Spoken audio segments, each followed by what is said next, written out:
Cuba anda perhatikan notis di belakang saya ini.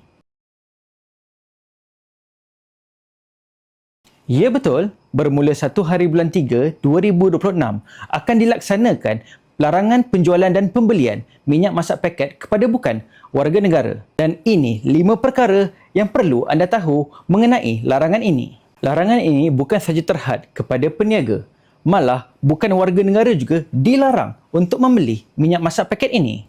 Jika ada nampak individu yang bukan warga negara, jangan jual minyak paket ini kepada mereka.